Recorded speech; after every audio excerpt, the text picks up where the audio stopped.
Kartavyamasti namamekana kinchideva sthadavyamityadimana bhuvi samstitosmi samshantaya sadada suttadhiyaiva vritya karyam karomi naja kinchidaham karomi. Kartavyamasti namamehahi kinchideva stadavyam ityadimana bhuvi samstitosmi samshantaya sadada suttadhiyaiva vritya karyam karomi nacha kinchidaham karomi. Karyam karomi nacha kinchidaham karomi.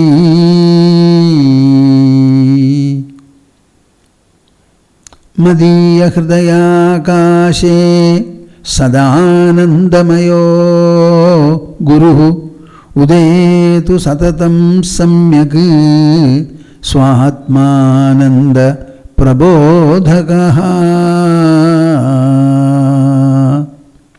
Hari Hari Hari Om Tas. Get ready for chanting 3 times jointly the auspicious monosyllable Om.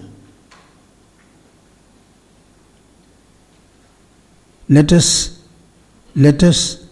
spread with our joint recitation, spread the whole of the earth.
Vibhumau tathakashe Vibhumau tathakashe Behirantascha me vibhu Behirantascha me vibhu Yo vibhatyavabhasatma Yo vibhatyavabhasatma Tasmai sarvatmane namaha Tasmai sarvatmane namaha Tasmai sarvatmane namaha Tasmai sarvatmane namaha.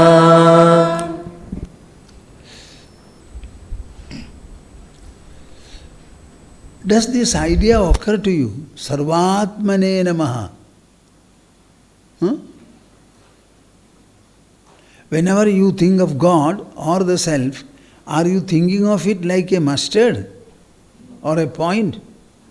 Or are you thinking of it as an expanse? That expanse should come to you. Suppose you start thinking of the expanse, expansiveness. Do you know what is the result? The mind will start growing and expanding. Why don't you allow this growth?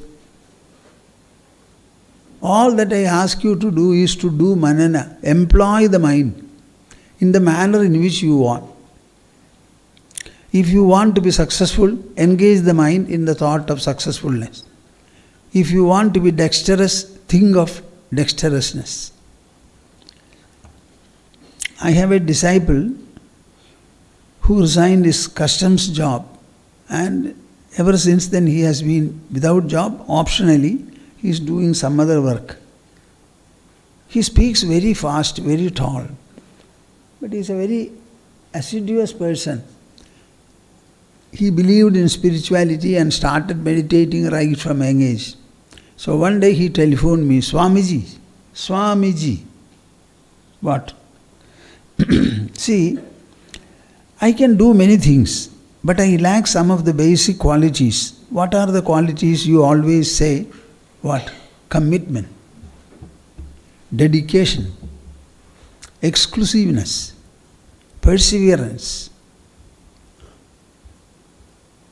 What? Tell me, are these qualities of the body or qualities of the mind and the intelligence? All qualities are of the mind and intelligence. Now I am not having it, so I started heartily laughing. And I said, what do you want me to do? I shall tell you something, will you do it? Yes, I shall do. Which quality do you want to cultivate? Commitment and dedication. Now from today onwards, go on saying commitment, commitment, commitment, commitment. I want to be committed. I want to be commitment. I want to be committed. Commitment, commitment, commitment. I want to be committed, committed, committed, commitment, commitment, committed, committed. I want to be dedicated, dedicated, dedication, dedicated, dedication, dedicated. Go on chanting it thousands and thousands of times.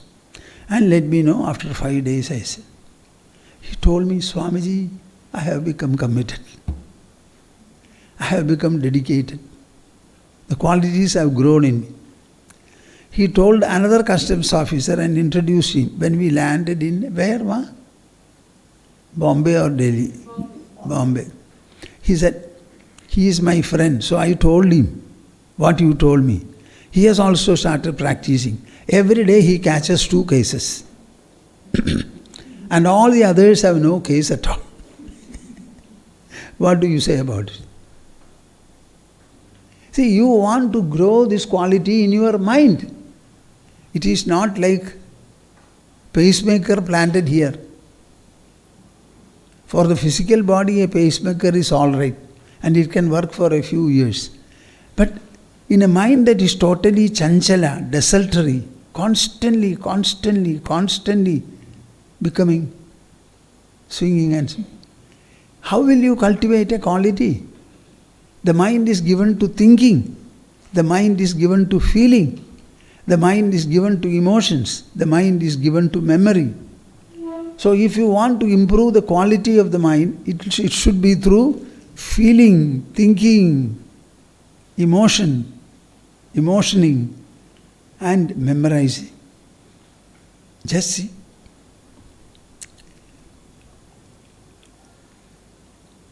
I am chanting a number of slokas, they also do.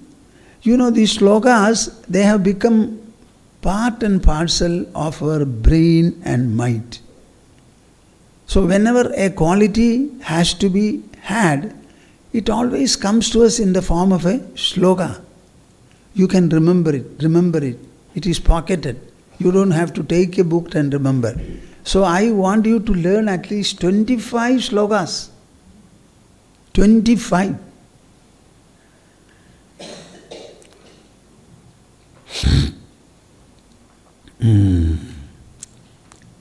In the whole of spiritual pursuit, what is the first and last focus? The first and last focus is the I. This you understand? The I represents the self. And the self in reality is the supreme and ultimate reality. That self is singular. What? Because it is singular and the only supreme reality, it hosts no second entity. It is all-pervading. When you think of it as the all-pervading, it is called Brahman. Otherwise it is called Atma. The Atma itself, in geometry, you know, Do you know what is a point? From a point arises a circle. The circle is an expanse of the point. And what is a point? It has got no dimension. So from a no-dimensional point, the huge circumference is born.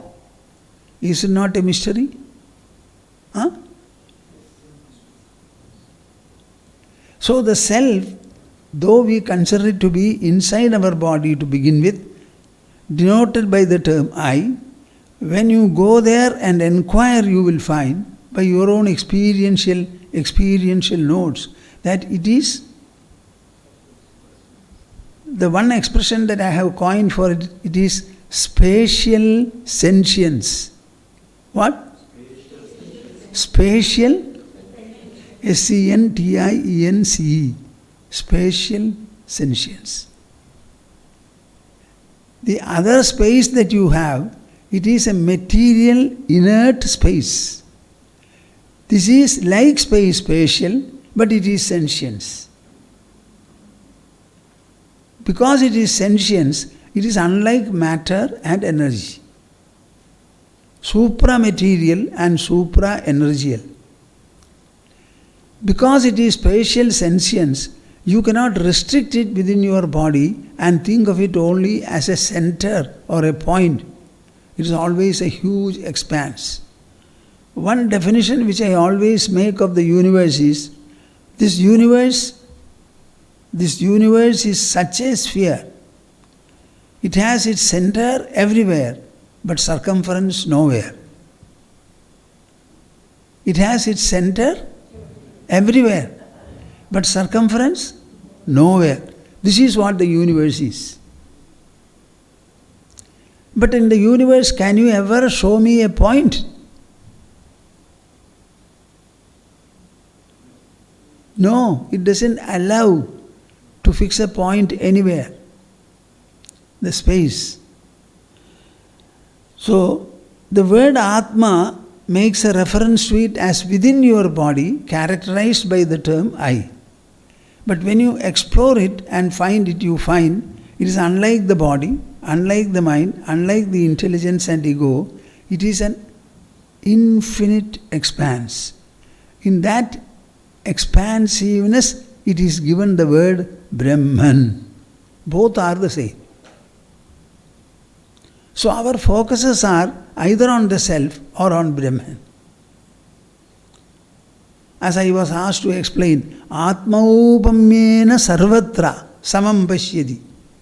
Whatever you see everywhere in the world, all of them should be alike the self. The self is not limited in the body. It is not limited by the body, though it is associated with the body. Or body is associated with it. But it is really expansive, endless, infinite in its dimension. Now, one has to realize the self. In order to realize it, you have to sit in a place, close your eyes, interlock your fingers, and contemplate upon. What will you contemplate upon? You have to contemplate upon the self. You may not have any idea about it. Still, if you go on contemplating upon the self, the I, you will reach your goal. But nobody is able to do it. They don't do it because it requires a high degree of intelligence. So, whatever you try to contemplate upon, this contemplation is done by the mind and the intelligence. Ultimately, the contemplation is on the mind's own and intellect's own essence. Am I clear? Huh? If you contemplate upon the mind and the intelligence, this means contemplate upon an optional thought. Raise the optional thought in succession, contemplate upon it, The thought process will become feebler and feebler, lighter and lighter, slower and slower, and ultimately it will stop. When it stops, it is not a stopping. It is dissolved into its sole essence. That is the time you reach Samadhi.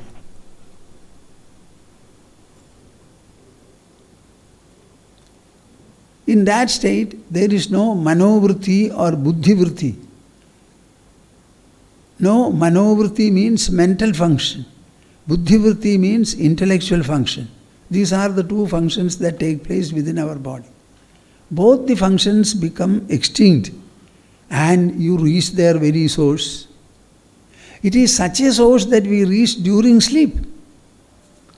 But sleep is biologically induced by nature. This is induced by ourselves but through option. I don't know whether you understand me. Huh? This you reach by your own option and perseverance. What are you interested in? I am interested in the cessation of my thought. I am interested in the thoughts getting dissolved into their very source. All thoughts should vanish. All buddhivrittis should vanish. And then reveal to me their substratum, their source or their terminus. This is my... How many people are there who think like this and proceed? Tell me, in the whole of India, even 10 people will not be there who think in this manner. When you reach the source of your mind, you have reached the source of creation. Because mind is creating and mind is revealing the creation.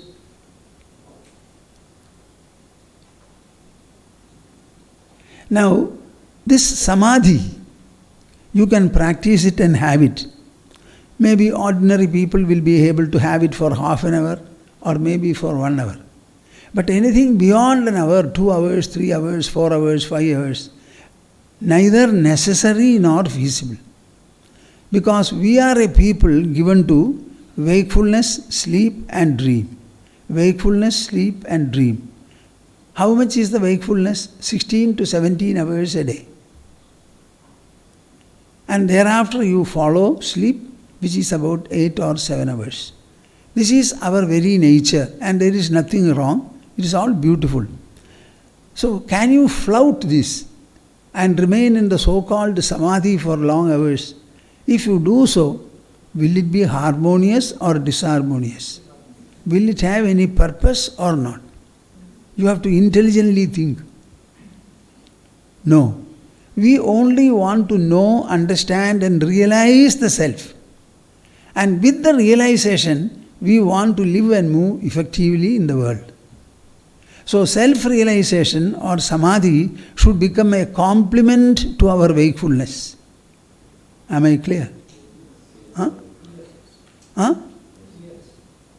What are the troubles in the wakefulness?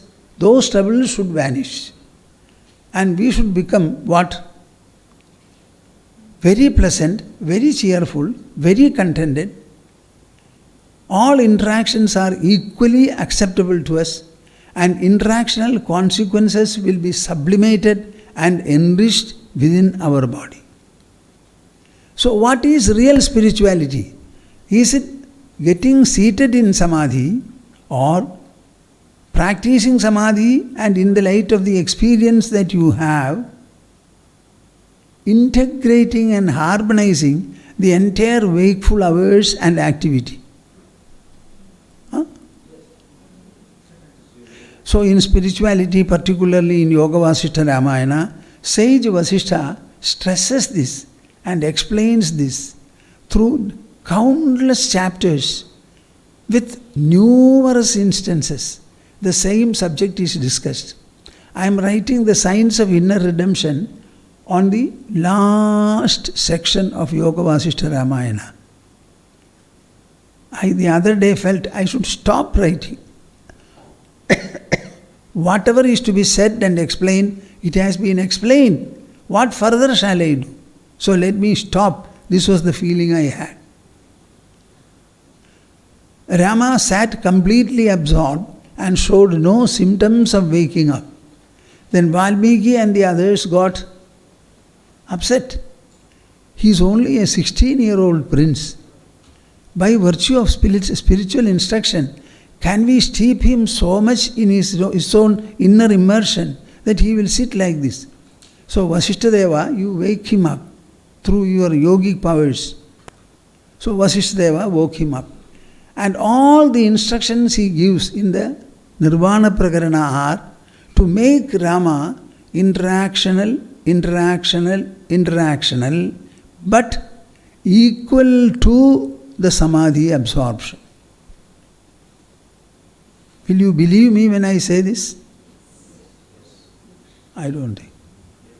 Huh?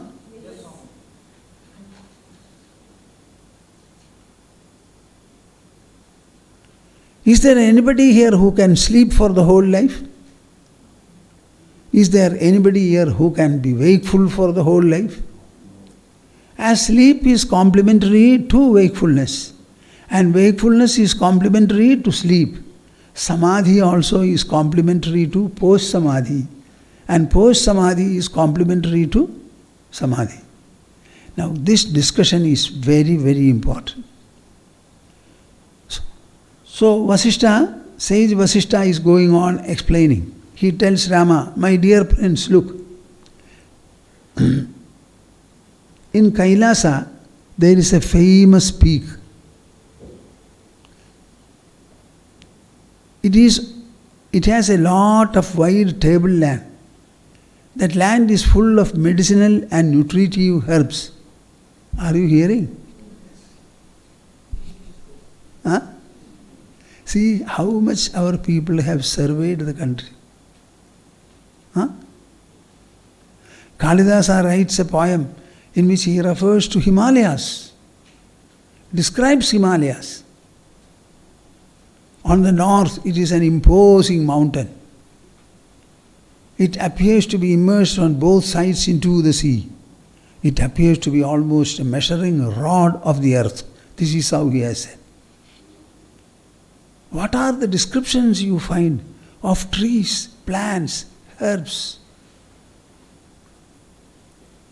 Prithu Chakravarti is said to be the first man who started leveling the earth and making it cultivable. What? After him, our earth has been named. It has a name called Prithivi. It is derived from Prithu Chakravarti. Are you hearing? सुनिए ना, थोड़ा समझ लीजिए. अपने घर में बैठकर कू कू कू कू क्या होगा? विशाल रूप में थोड़ा सोच लीजिए. There lived a Kirata race known as Hemajatas in this particular Kailasa. They used to collect Rudraksha, and Rudraksha was their articles of trade. They started living. Suryaghu was the chief of these Kiratas, Hemajatas. Suryaghu was very noble but very firm in his resolve. You have only heard my words. What did I say?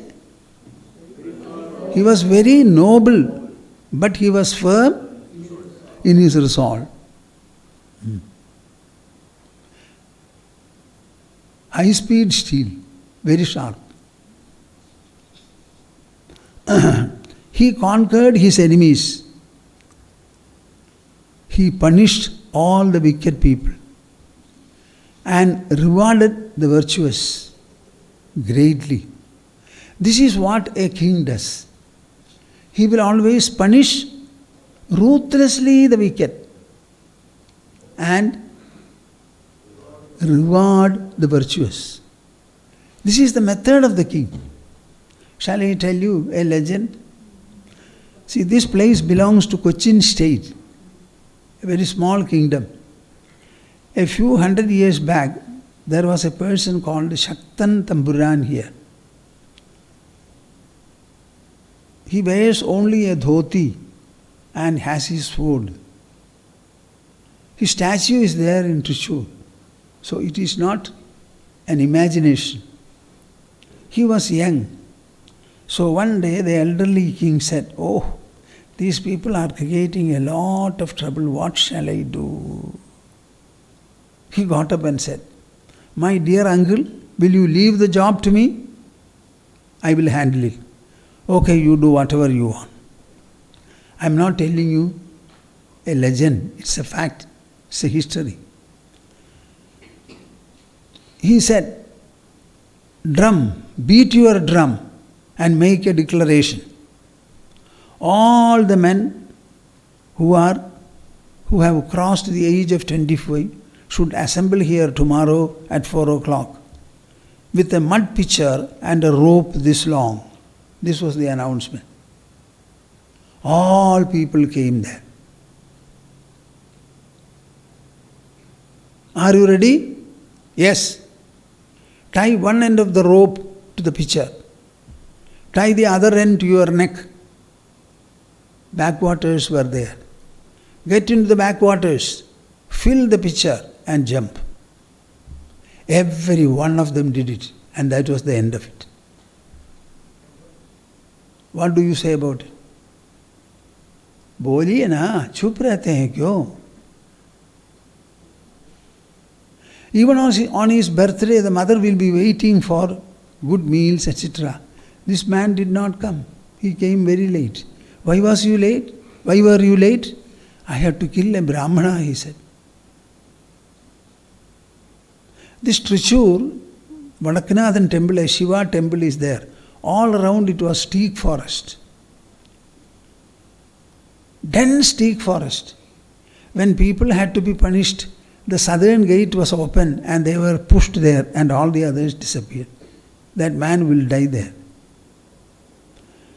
So for the development of Thrissur, they wanted to clear fell it and widen the road. So they were opposing. So they started telling this king, we want to develop this Thrissur, but we are opposed, saying that it is Lord Shiva's jata. He said, I will come and stay there. There is a palace where he used to come and stay. Then I will tackle the problem.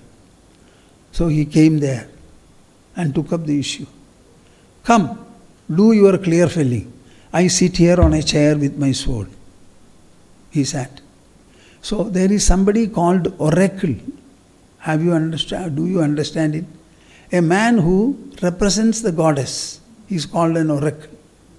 So that oracle came in his special dress, sword, etc. and started, what are you doing? It is my jata. You should not touch it. And he started cutting his head as a mark of inspiration. Then he said, your sword is not sharp. I will give you the right sword. Blew off his neck. The clear felling went on. When he bent back, the mother asked, what have you done? You have killed an oracle. Is it not sinful? He said, how can I rule the kingdom and undertake development unless people cooperate? If this kind of an opposition is there, what can I do? I have to deal with it. This is what a king does. The king's authority is unquestionable. Very rarely they go wrong. And once the wrong is realized, they may themselves commit suicide. They are so integrated in what they do. Why I said this? All good and powerful kings were good and powerful only because of their sternness. He can kill anybody. One person, if he is killed, do you think crime will be there still?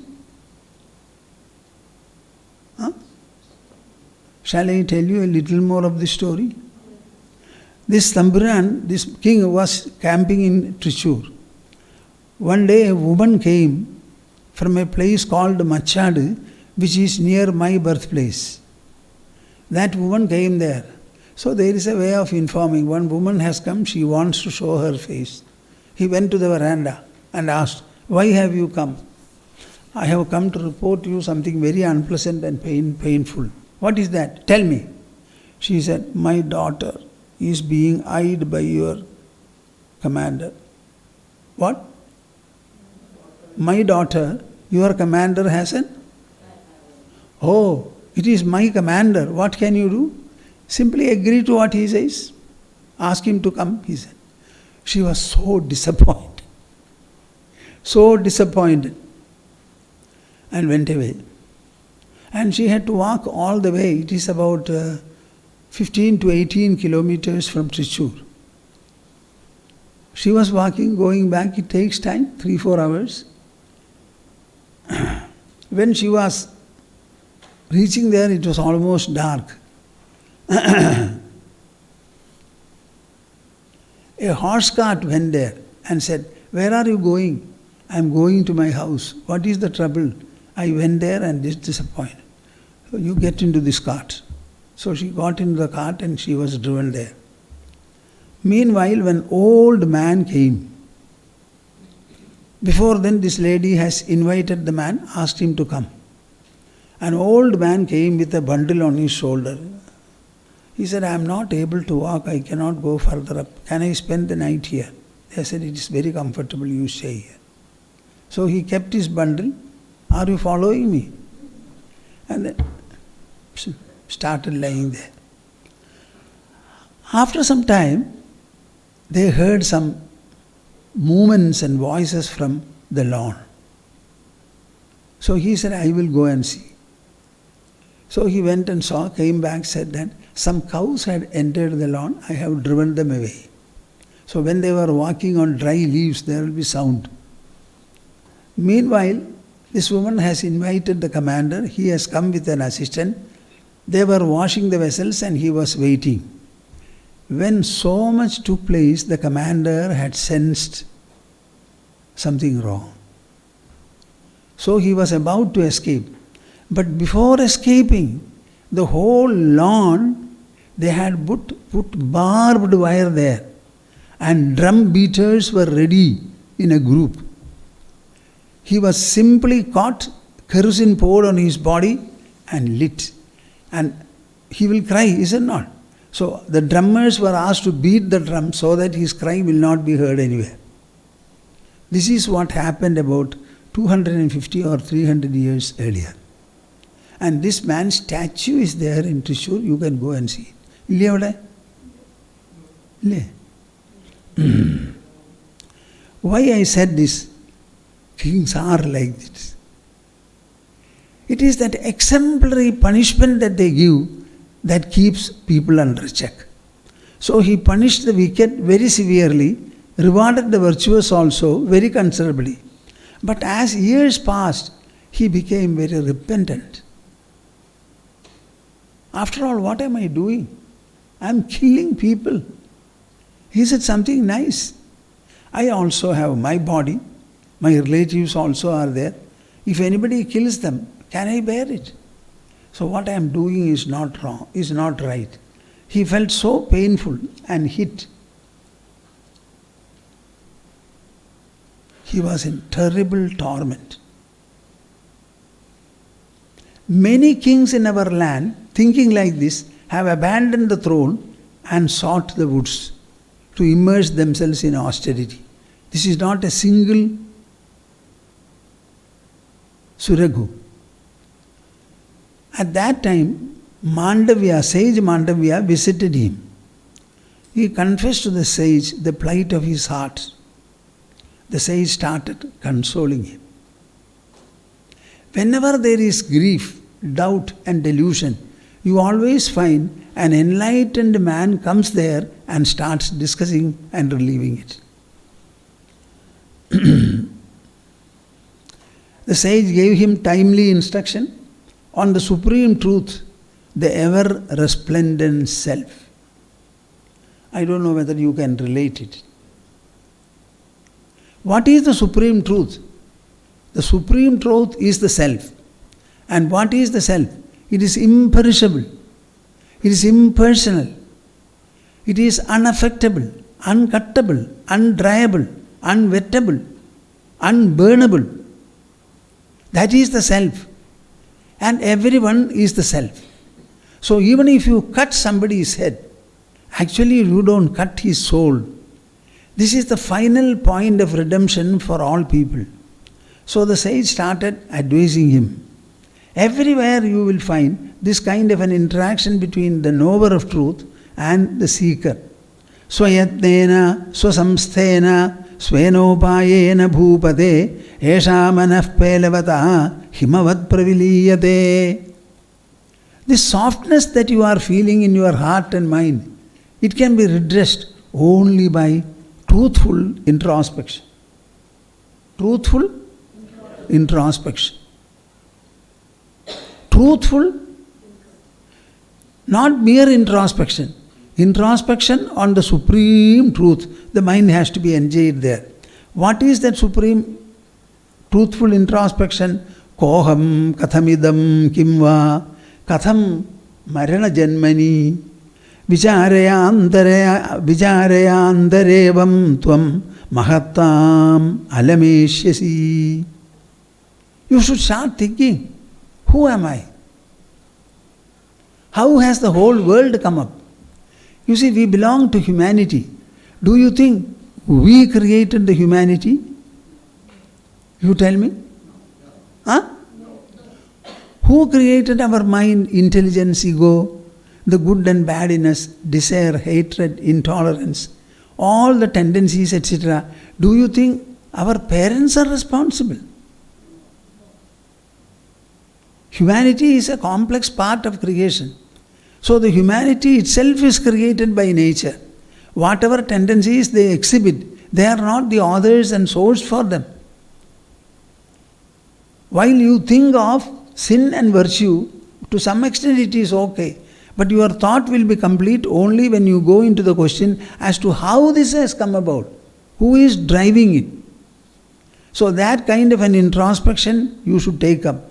Kimva katham marana janmani. People are getting born here. They die. How is it that we are getting born? And how is it that we are driven to death? Birth is not anything that we have created, sought. Much less death. But nevertheless, these two happen here. Why? What for? I want to know the truth behind them. Vicharaya. Introspect about the truth in this manner, then you will find, you reach, are you following me?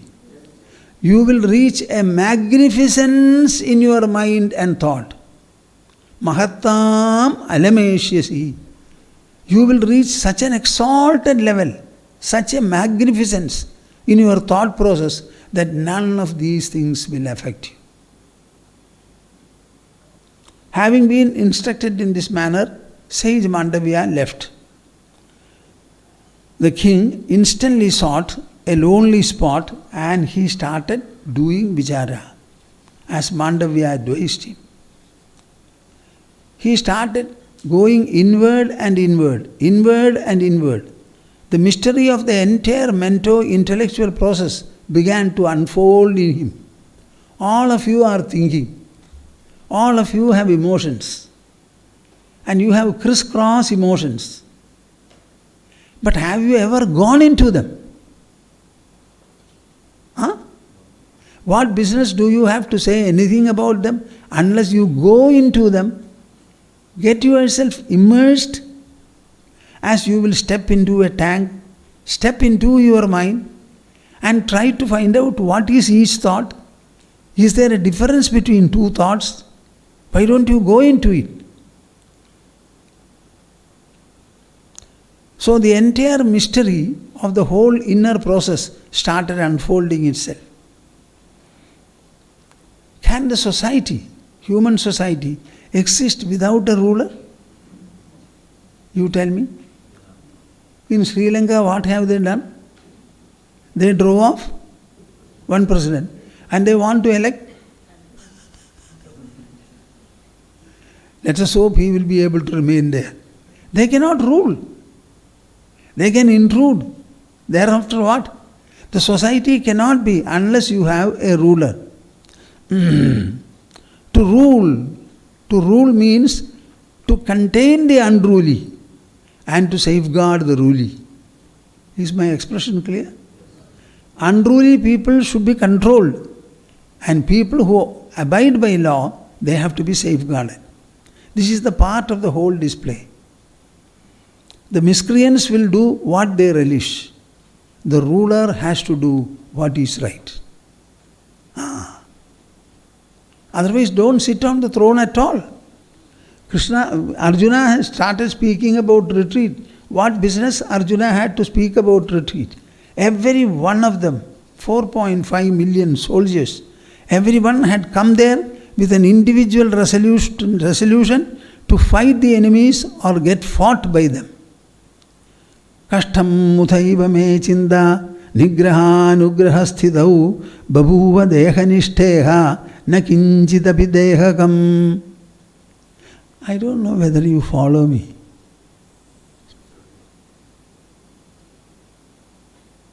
That is why this has to be heard by accredited disciples or seekers, and it has to be explained by an exemplary self-realized person. Kashtam mudhaiva me chinta. Oh, alas, all that I am thinking is absolutely in vain. Nigraha anugrahasthitau. I am thinking in terms of the opposites, nigraha and anugraha, punishment and reward. Babhuva dehanishtheha na kinchitapi dehakam. All these are considerations on the basis of the body. And is the body a real fact? Where does it go for 7 or 8 hours a day? You so much speak about the body. Body, body, body. Which body? That body which does not exist for half the wakeful duration. So are you not speaking about a non-existent body? And all your punishment, you punished whom? The body. Which punished? Your own body. So I should leave all this. Suragu got enlightened. As one wakeful man will leave wakefulness and enter the sleep, his truthful introspection also landed him in the so-called wakeful slumber. What did I say? Do you understand the phrase?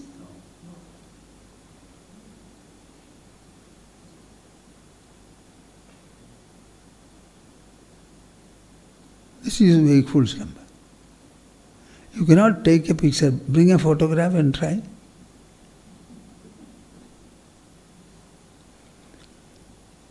Nowadays, I am always given to closing my eyes.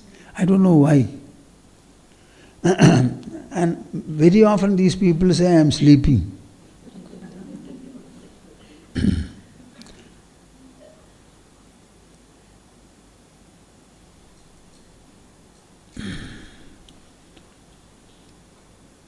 Babhuva dehanishtheha na kinchitapi dehakam kimasminneva maloke shochyate kim vimuhyate kim prekshate kim kriyate sthiyate vathagamyate. I don't know whether I should speak. Are you following? Do you like to hear this? Kimasminneva maloke shochyate kim vimuhyate. What is it that they are sorrowful about? What is it that I am deluded about? Everything is about the body, the visible, the visible, the visible. Which visible? Is it really there? Huh? Whatever you see in the dream, is it there? The sleeping man is sleeping, and that sleeping man gets hold of a dream. In the dream there are bodies, gross objects, gross distances, gross places, gross travel, gross vehicle, all of them are there. But you know very clearly that all of them are abiding within your body. Therefore you conclude that it cannot be gross. This wakefulness also is a dream like that, but lingering and repetitive and common. However, Suragu got enlightened. He carried on with his throne and ruling without any more delusion. With harmony and self-seatedness. Parikha was another king. He was ruling in another kingdom. Both of them were friends.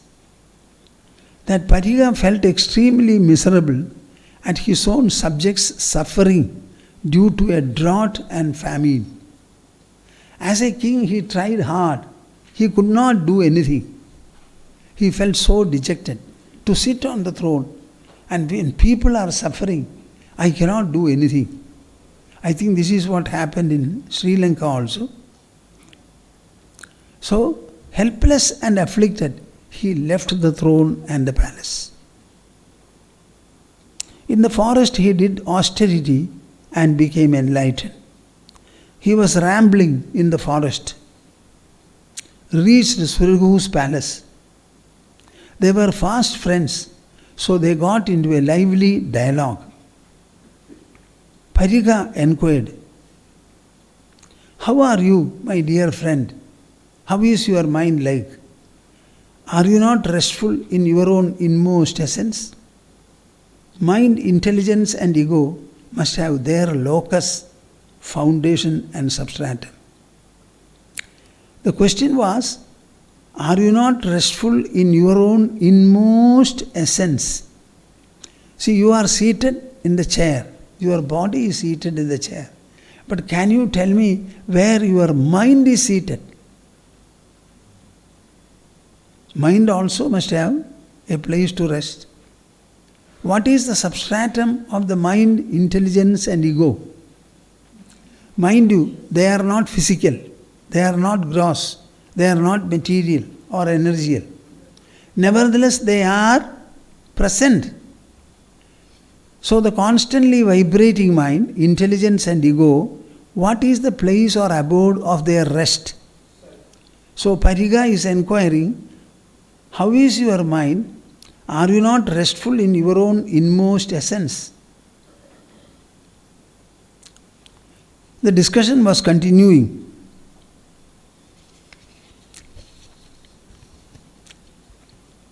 You must be getting your Samadhi. Does it not please you and comfort you in full? Suragu replied. This is the dialogue. Vasishtha is laying before Sri Rama. Will one perfectly illumined lose Samadhi whether active or still? Suragu is asking. When one is properly enlightened and illumined, will he lose his Samadhi whether he is active or still? What is this Samadhi? It is the still and absorbed state of your consciousness. Is it not? No? The consciousness is absorbed into itself. What is it? It is consciousness. It is absorbed into itself so that you know it well. You have known it. After knowing it, what is happening to you, you tell me. Suppose you wake up. Does anything happen to the consciousness? Huh? Which is supra-material and supra-energial. Does anything happen to it? You are sleeping. You woke up. The sleeping eye, does anything happen to it in your wakeful state? The eye remains the eye. Samadhi is the doubtless supreme awareness of truth. Samadhi is what? When you are able to get absorbed into your own consciousness and there is no second factor. You know, consciousness is always conscious of. It does not require another medium to make you conscious of it. The definition of consciousness is the self-revealing property of anything is called consciousness. So it makes you conscious of other things as well as itself. In Samadhi, you get an opportunity to know what is this wonderful consciousness which remains in you. When you have understood it to be consciousness, can anything happen to that consciousness? थोड़ा सोच कर बोलिए ना. Huh? So many thoughts are arising in your mind. All these thoughts, after having arisen, what happens to the thoughts finally? They all subside. With what effect?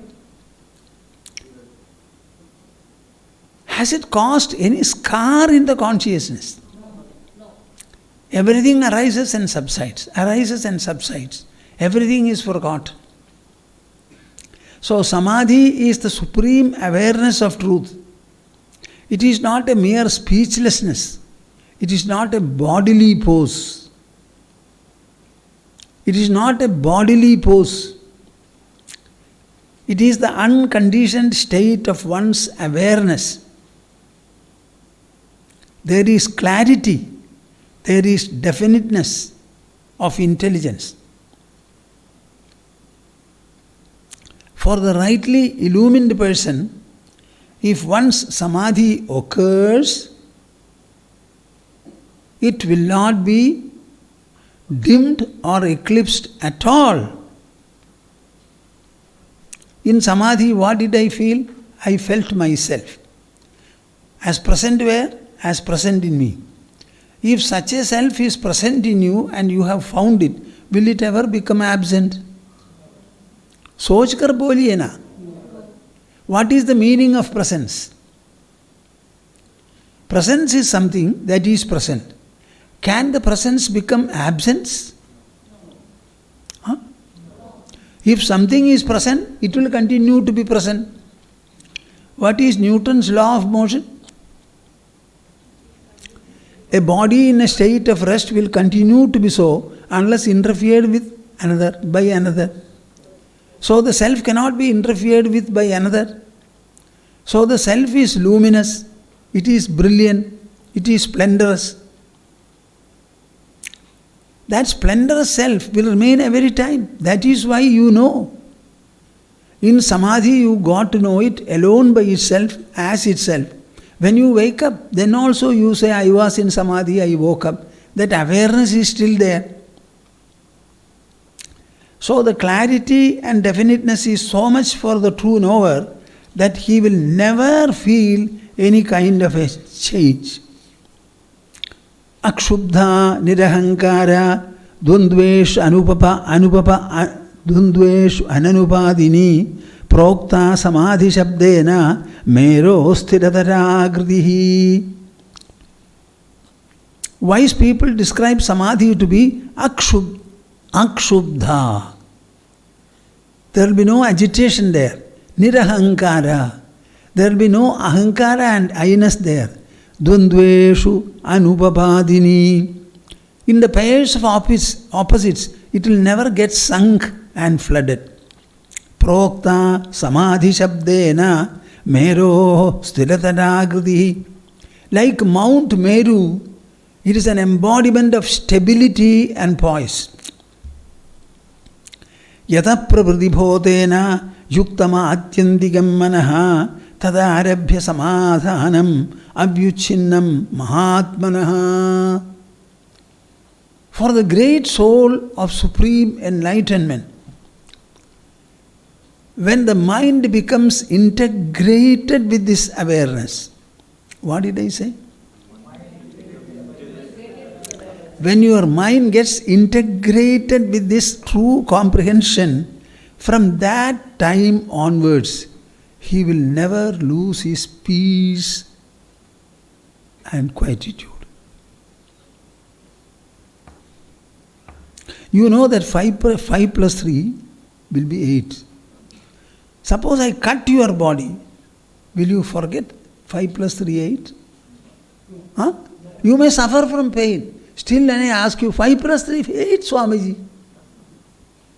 In the same manner, this knowledge will never slip.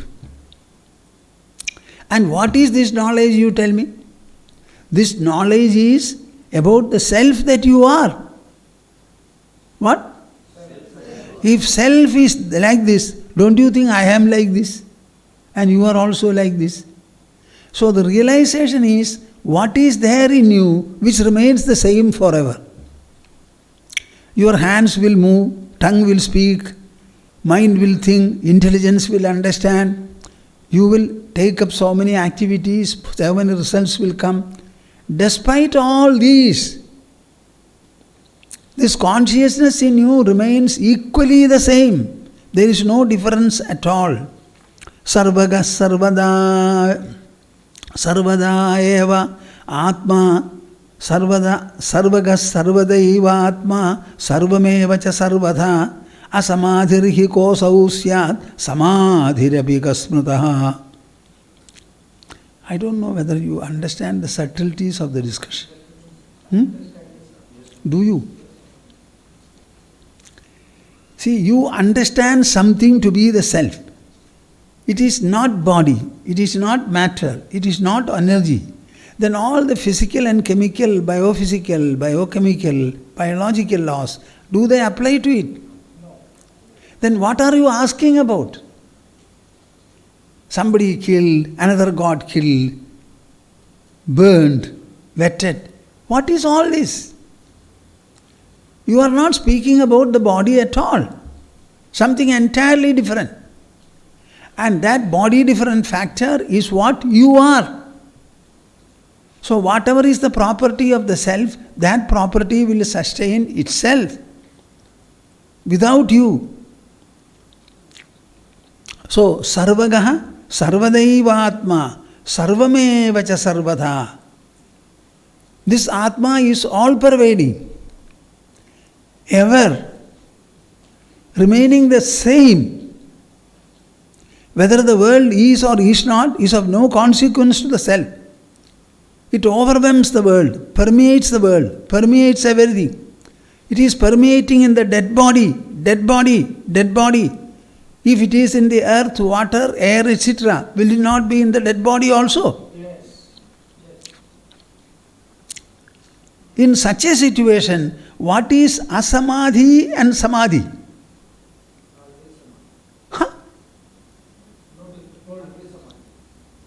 Tell me whether the self changes. You have understood to be changeless. So will it change when you wake up? Will it wake up? Will it sleep? This is what he says.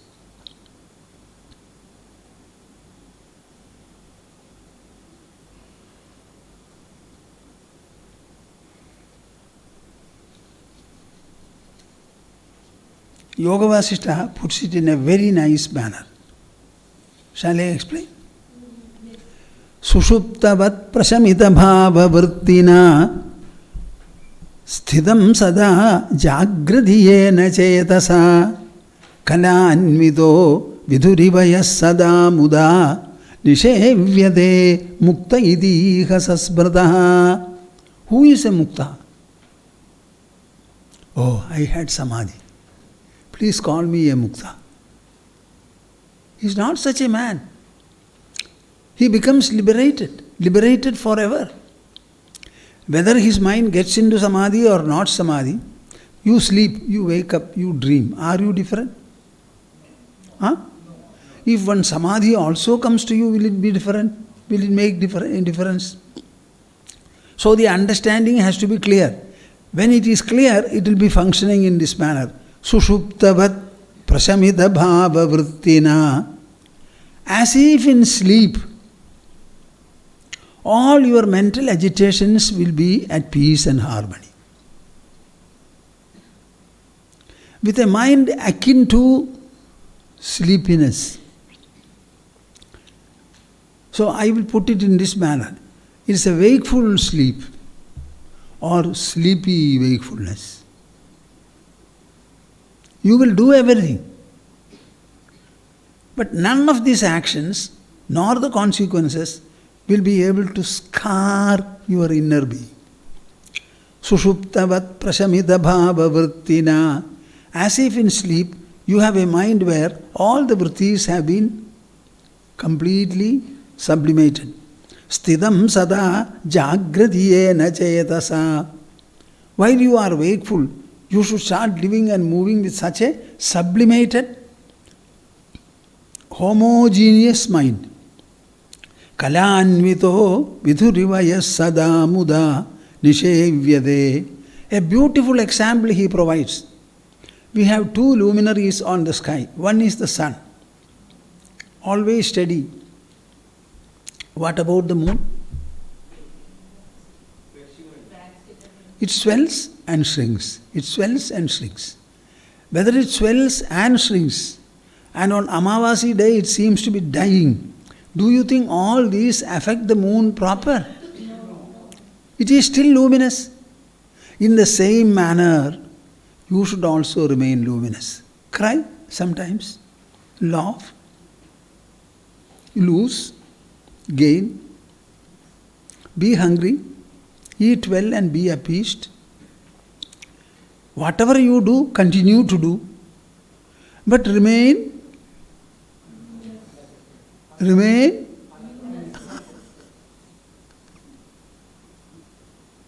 यहाँ नष्ट होने के लिए कुछ नहीं, लाभान्वित होने के लिए भी कुछ नहीं. You tell me, a child is born to you. Has it meant any addition to your being? यहाँ कुछ बड़ा है क्या? The born child is another part, it is another like me. Has anything been added to my personality? Suppose you get a lot of money. Do you think your mind increases? Or soul increases? इस ज्ञान का कोई प्रभाव नहीं है क्या? This knowledge has no influence. Huh?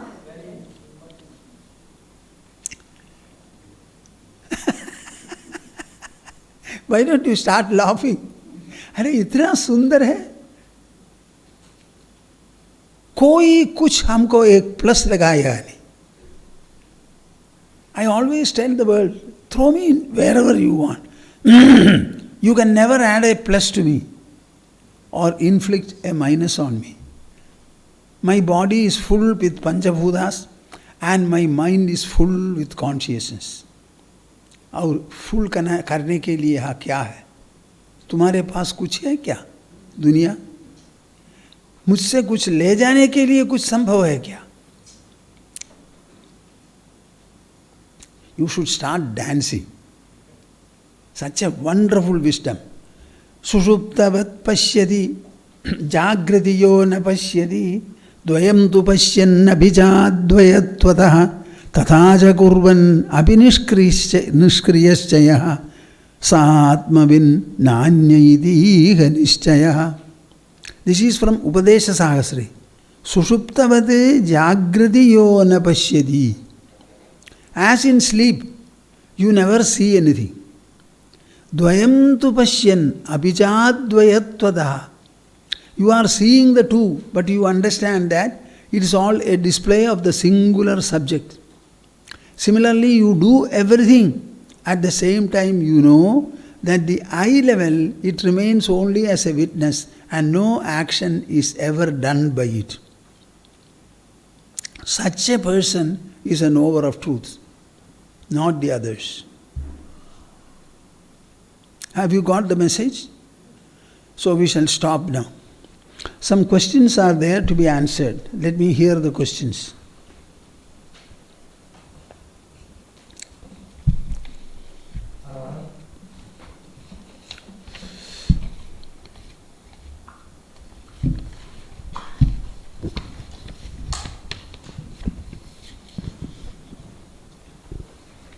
Jai Guru. Swamiji, the first question comes from Gopiji regarding one of the slides that was shown in yesterday's talk. Swamiji, he asks, the arrow direction is shown from outside world to the source. In reality, is it in the opposite direction? Like in a dream, the dream world is a projection out from the dreamer. The source is accepting back any response from world, similar to the sun, on radiating its rays, keeping quiet, not interested in anything happening by its light and heat waves in earth. I am a little amused by this question. We were only trying to explain which factors in us, in comparison, are superior to what. So, it takes time for you to understand that all interactions proceed from within. Nobody knows it. They only know that senses interact with the objects. So the point of contact for anybody with the world is the senses. Is it clear or not? And that is visible, explicable, everybody can know. So we can proceed, if at all, only from the senses. And from the senses we go to the mind. From the mind we go to the intelligence. From the intelligence we go to the supreme I. Now this direction can only be from the body like this. You can say body, in this way also you can show. So that direction, I don't know why it is misleading. Is it misleading? Huh? We have the senses here and it is employed by the mind. Mind is directed by the intelligence. And still superior to the intelligence is the I we have. So we showed it. We showed it in that manner. What is the wrong there?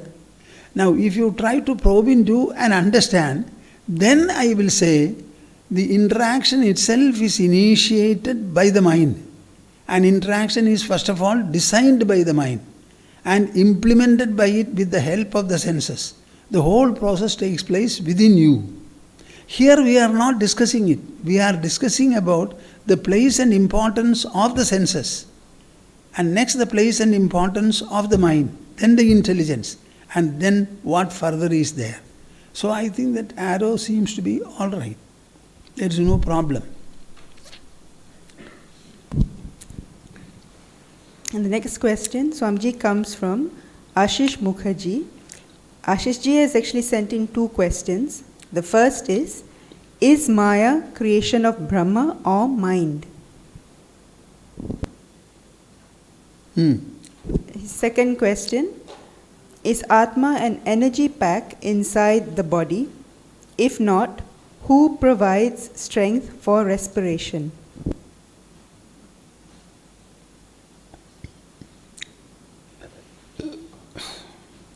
Maya is the inscrutable power of Brahman itself. How many times shall I repeat it? Maya is a name. Maya is a name given to the inscrutable power of Brahman. Why it is called inscrutable? Whatever the powers are of Brahman, they cannot be examined, evaluated, compared and studied in full. I said already, it can create anything, uncreate anything, bring about changes in whatever is created. This is completely infinite. That Maya as an inscrutable power only belongs to Brahman. Is Atma an energy pack inside the body? Body is inside the Atma. Atma is not inside the body at all. First of all, understand that we are not referring to anything in the way of matter or physicality. We are referring to something different from matter, different from energy, supra-material and supra-energial. When that is being discussed, comparisons with matter and energy will not work. It is unlike everything that you know and deal with. So the vocabulary we have with us is all completely based upon objects and objectude. That vocabulary will not help us to explain it at all. But we have only those words. Who provides strength for respiration? Why only respiration? The entire biological body is formed from a particle by multiplication of cells. There was a power inside the cell, inside the sperm, inside the egg. They were all molecular. So the power and presence that was there brought about the entire body, forming 5 senses, another action senses, another 5. It has formed everything, not merely the heart, lungs, brain, everything it is made by that. What is the next question?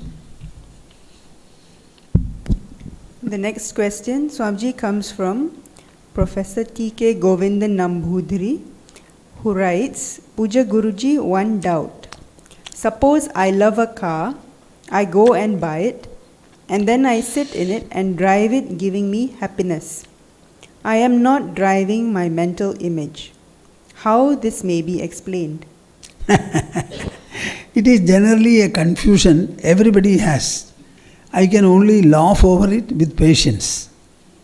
See, even the driving, sitting in the car, seeing the car, are they not sensations? And these sensations can the senses make? I already explained to you. All the senses do is sending electrical pulses to the brain. And the whole understanding takes place in the brain level.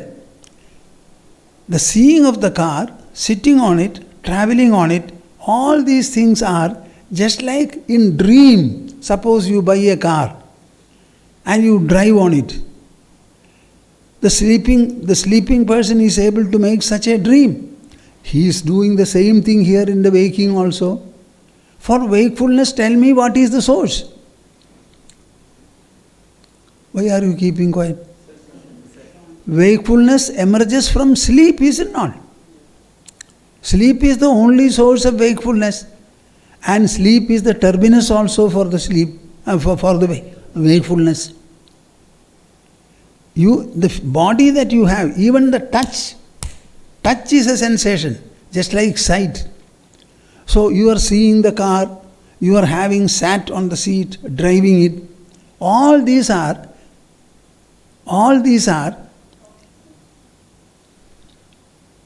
notions produced by the mind. Whether you have a body or you have the notion of having a body. Tell me. That I have a body is a notion of the mind.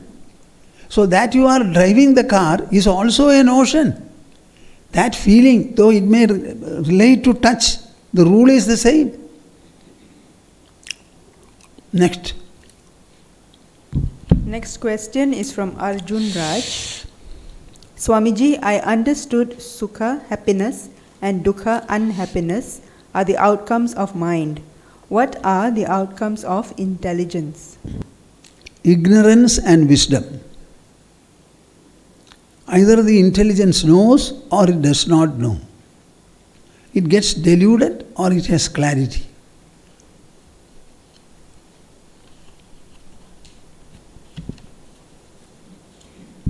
Anything else? Last question is from Ram Sen Guttavan ji in Chennai. Swamiji, yesterday in the satsang, you said that when the mind doesn't go into the state of oblivion, nor does it get distracted, it becomes nischala or motionless. There is no abhasa like dream, thought, etc. At that time, the person attains Brahman. The person attains Brahman. Does it mean that the mind of the person comprehends itself as Brahman, or the mind becomes one with or dissolved in Brahman, or the motionless mind itself is called Brahman? Ram, Shankutavan, you have come very close to truth. Mind is not a separate substance, it is only a functional name.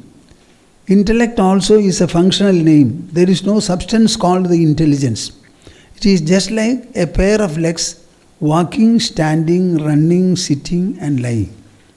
All these are different functions of the leg. Similarly, the consciousness produces a functional note called the mind, another functional note called the intelligence.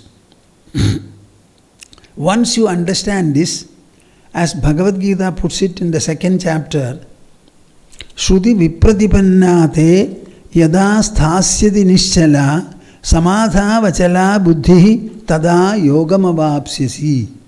He has clearly said, when the intelligence does not flicker, does not move, either for a secular persuasion or even a spiritual persuasion, that stability and stillness of the intelligence is itself yoga. Can you absorb this, Ram?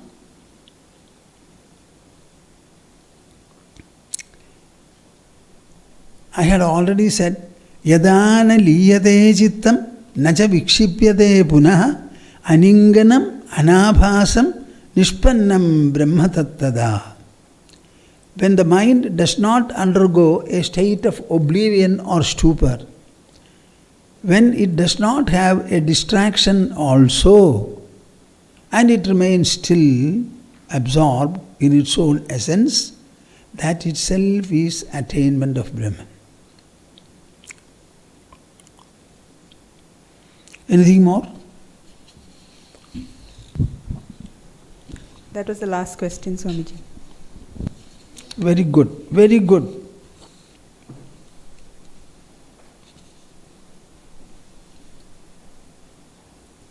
Shall I close the session?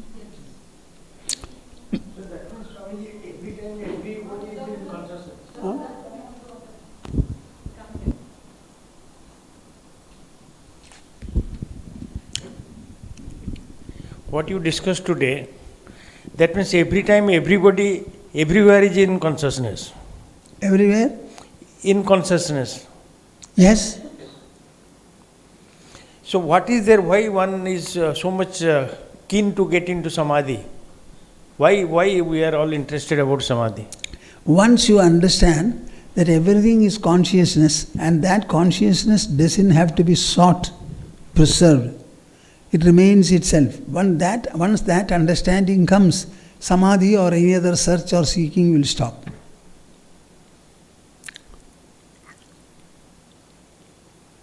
See, in Ashtavakra Samhita, I think I have sent it to you, are you not reading? In the Ashtavakra Samhita, he says, this is your bondage that you are seeking Samadhi.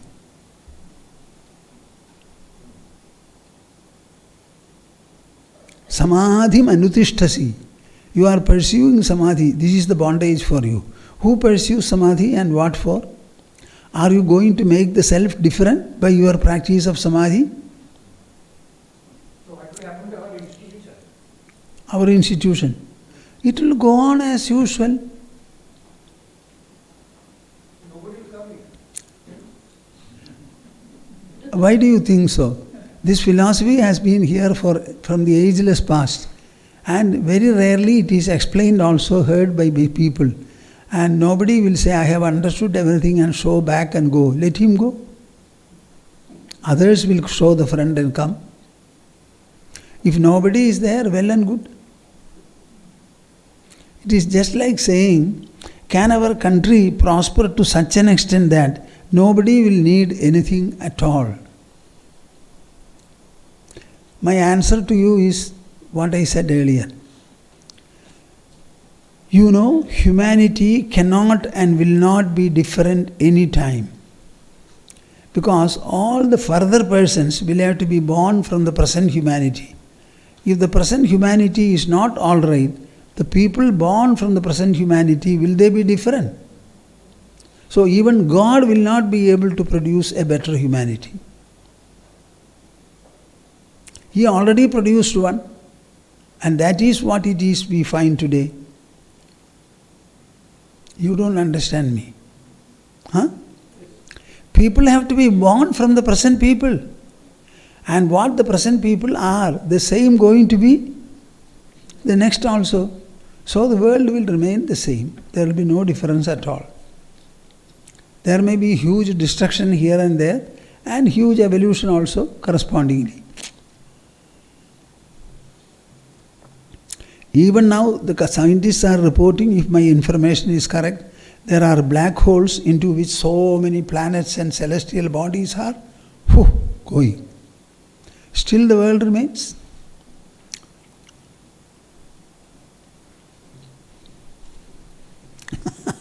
What will happen to this institution? It's an interesting question.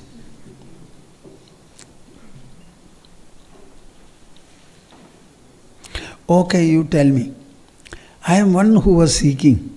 They were also seeking. And our seeking stopped at one day. And we found nothing was to be gained, nothing was to be lost. Having gained this wonderful state of distinction, what did we do? And what are we doing even now?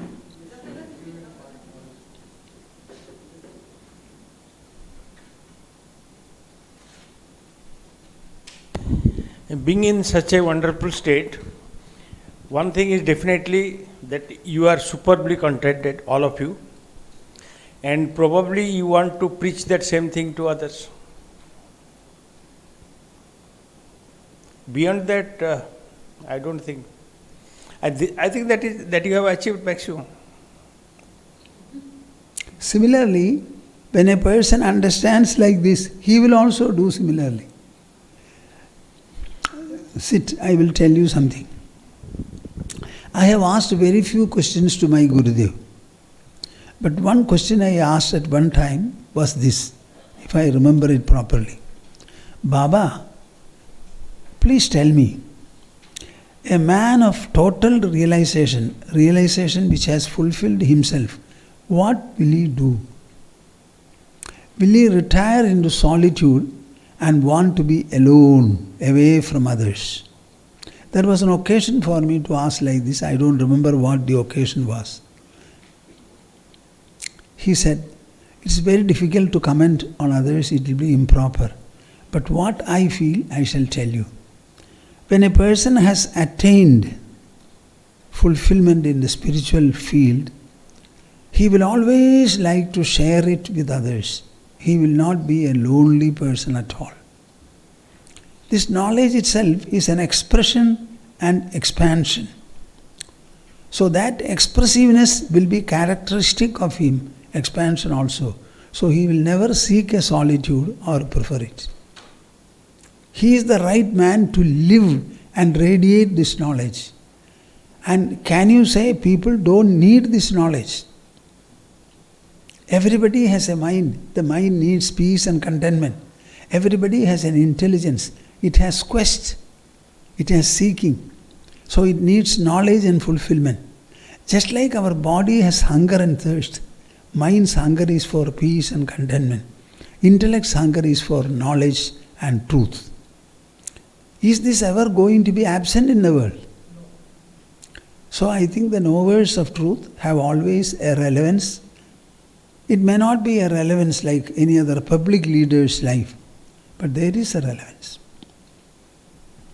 Shall we stop now?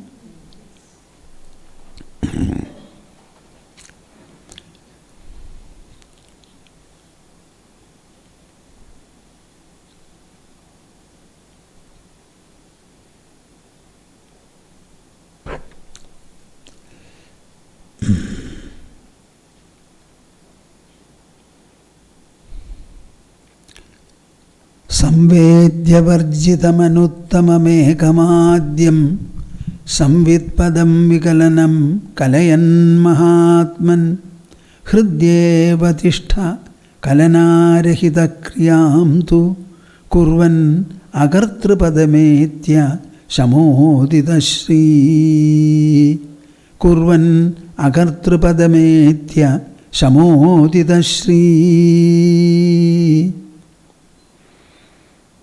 Hari, Hari, Hari Om Tas. Let us have the conclusional Omkara chanting.